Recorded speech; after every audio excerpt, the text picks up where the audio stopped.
Uh, we'll be pretty quick. We're at the end of the day. Thanks for hanging out. My name's Suzanne, and I'm here to talk to you about communication and why I believe it's the most important quality of great product managers and of successful people. So I want to tell you a little bit about my relevant experience and why I'm sharing these ideas with you here today. So I do a number of different things. I've been serving the PM community for a little over 10 years as a consultant to dozens of startups. I work with General Assembly and other organizations coaching enterprise teams like American Express, AT&T, Marriott, Target, and more.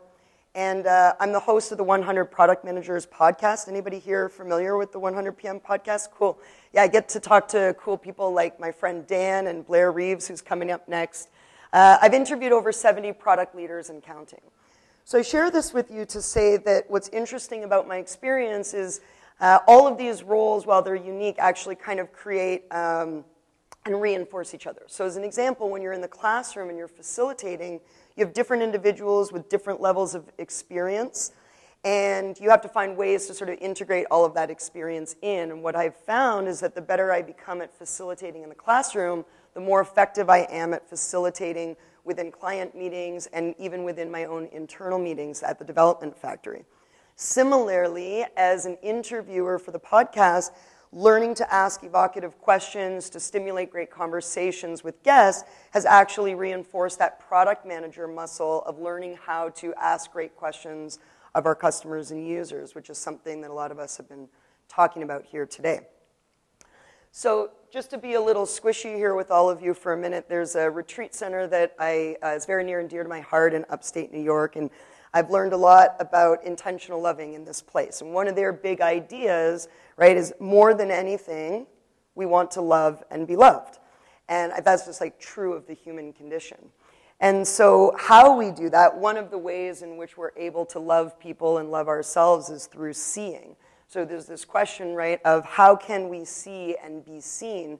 What I want to invite each of you to consider is how can we do a better job of seeing and being seen within our work environments? And I think a lot of that lies in how we communicate with our teams. So a bunch of you are probably familiar with Ray's book, and you hear this term a lot, principles. The name of this talk, by the way, is actually just 4 principles of effective communication, but I know they printed like a way jazzier title on the brochure. I was supposed to lure you all in here, so I apologize for the bait and switch, and I hope you'll stick around anyway. 4 principles of effective communication. So why principles? Principles are simply rule sets which we follow, and I find by framing these ideas as principles, it actually allows me to remember them and act on them more readily. And that's actually my hope for all of you here today, is that you'll be able to do the same. So I don't know how well you can see this screen. Can you all see this pretty well? No. It says, why haven't we updated the roadmap to reflect the new priorities? I communicated this to you last week. Quick show of hands, has anyone ever received a message like this in written or verbal form? Anyone ever sent a message like this? Yeah. Same. Same. So I was working with an enterprise organization that was doing a bit of a transformation, trying to move their teams to become more product-centric in their thinking. They really wanted to get a product playbook and get everybody on the same page, and so we were developing a training. Wasn't coming together very well. And the sponsor, in her frustration, she couldn't understand why we weren't getting it. How many times do we have to do this high-level design? I've communicated the objectives to you clearly, multiple times over, she said. And that experience has stayed with me, and it's really at the heart of principle number 1, which is, at the root of all of this. So communication is a transaction. It's not something that happens to us. It's actually something that happens between us. So just like value is a transaction that we measure between our customers and our users, usually through retention, revenue, and referral, so too is communication a transaction that actually has to be measured. Now, I want you to take a moment and think about all of the ways and all of the forums in which we typically exchange information in the work environment. Show of hands if you're using email to communicate with your colleagues right now. Probably most of you right now, in fact, in this moment. What about text? Anybody turn to text to just sort of jam a quick anything in? No? Less so? Okay. Slack, 9 million users. Some of you might be some of those users. Yeah. So on their website, Slack says, we bring all your communication together. But it's actually not entirely true. What Slack does is it functionally allows people to send and respond to messages. But more appropriately, what it does is it allows us to dump information onto other people asynchronously at our convenience, right? So this idea that communication is an exchange of information is fundamentally rooted in the fact that communication doesn't actually take place unless all parties agree that it has. It's a little bit like consent that way. So the problem, of course, with for my women in the room, thank you. So the problem, of course, with alignment and understanding is that most of the time it doesn't actually take place. So you might recognize this is a diagram that I borrowed from Jeff Patton's book on story mapping, big fan of Jeff's work. And I think that it perfectly depicts principle number 2, which is to anticipate misalignment. Right? So misalignment is actually very, very subtle, but it's deeply pervasive. And I'll give you an example of how it can play out. Just most recently, in my experience as a less technical PM, I had set a goal for myself to have no more blind spots in projects that I was running. And so I went to my tech lead and I said, I would like to get more connected to all of these things that you do all day and in the course of our projects so that I can be more aware. And he was like, great. And then we kicked off a new client engagement. About 2 weeks in, like things were not working. It was like, why is this friction, right? Why are we in a storming phase? And I sat down with him. I said, you know, I feel like a lot of the technical stuff isn't being looked after. And he said, yeah, well, I thought that you wanted to look after more of those things. What I thought that I wanted was for him to just make me more aware of those things when they were happening and being looked after by him. So to say anticipate misalignment could sound a little bit pessimistic. I actually don't think that it is. I think the idea here is to create a hook in the brain that says if we expect that the probability of misalignment is high, then we will actually be more oriented toward trying to investigate discord, right?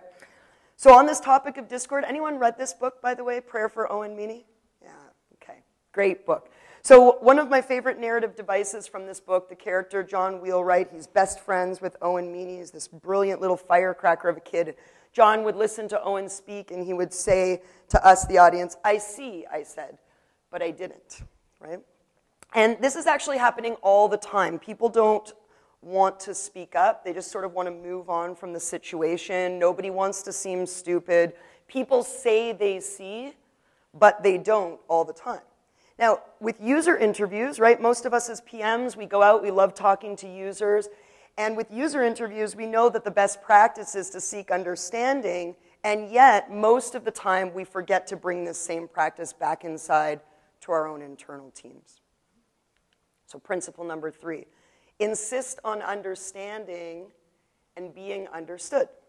I was working recently with a junior designer on my team, great young guy, super excited. And I like to move fast, and I do a lot of different things, and so I try to communicate succinctly and move on to the next thing. And I noticed when we sat down to do our design review, he kept turning around ideas that for me didn't feel sort of reflective of what I thought I had communicated. And as we started to deconstruct why they were or weren't working, it became clear that things I specifically asked for, he didn't know what I meant. But he didn't want to speak up about it. So he just sort of took the notes and then went away and invested his time, which ended up being waste, right? We talk about lean principles.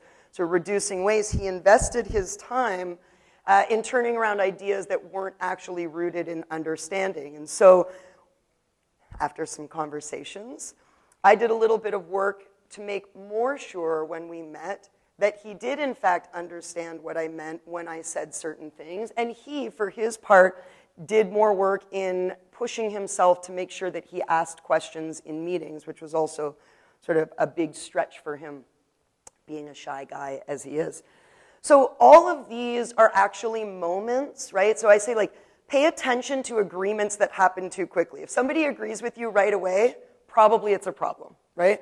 If somebody is nodding their head in the meeting, probably they're not really following you. If people are averting their eyes, probably not insisting on understanding. And so I see these things happen all the time where people will say they're energetically shutting down, but they're also telling, it's fine, we can just continue. So staying with these moments and recognizing that they're actually opportunities where understanding is moving further away from us. So lastly, this idea leads me to the fourth and final principle, which is all about words. We use them so often. Make it simple. Anyone ever seen that or heard that in a product meeting? We just need to make it simple for our users. Yeah, probably said it. Or intuitive, that's one of my banned words. Let's make it intuitive. So all of these words actually have sort of deep subjective meaning, but when we throw them around in rooms, we rarely do a quick check to make sure that we're all operating from the same understanding of like what simple means. And how I see this show up all the time is in one of my experiences in the classroom. So I teach road mapping. Sometimes we use the now, next, later framework for road mapping. And so I say, okay, everyone, let's get into some teams, and we're going to prioritize the initiatives that we've identified for our roadmap using now, next, later's simple prioritization framework. And then I'll come around the room just to see how things are going, and people are stuck, and I'll say, what's happening over here? And they're like, well, we're not really sure what constitutes next. So nobody takes a few minutes at the outset working in a new team just to say, before we dive fully into this exercise, what will now mean? What will next mean? What will later mean, right? So these are all examples. Make definitions shared. In Scrum, you know this term, definition of done, right? It's used so that we can actually create consistent acceptance criteria for user stories. It's a way of alerting the quality assurance team that what done by one developer means will be the same, in theory, as another one. Well, we as product people can also leverage these same rituals in our team meetings to start to establish shared definitions of common words that are otherwise imbued with subjective meaning. So I want to take a few minutes and talk about the action part, right? So I said principles help us to act on these ideas, and that's actually far more important than the list, but there are only 4. So principle number 1, communication is a transaction. So in teaching, there's a technique called checking for understanding, and that's just a way of making sure that the room is mostly following you along instead of mostly left behind. In couples therapy, there's a technique we use called reflective listening, right? Both of these are rooted in the idea that you can measure the transaction by saying to somebody, this is what I think I heard you say. And this is the key part, before you launch into your opinions and objections, right? So first, let me tell you what I think you said, and then that way if I'm wrong, you can help me get corrected, and then we can talk more. And this is the same for other people as well, right? Asking people to reflect back what you shared is just a really powerful way of making sure that you are heard, especially if you're not feeling super heard in that moment.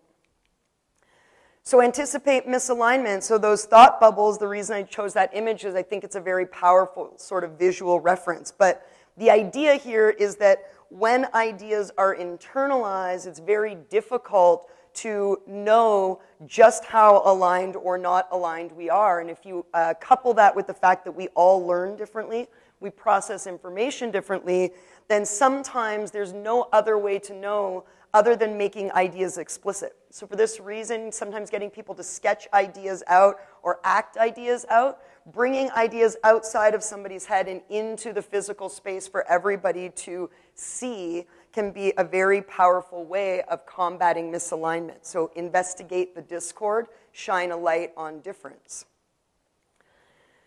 So insisting on understanding, right? Nobody likes to feel stupid. That's why we all say we see when we don't.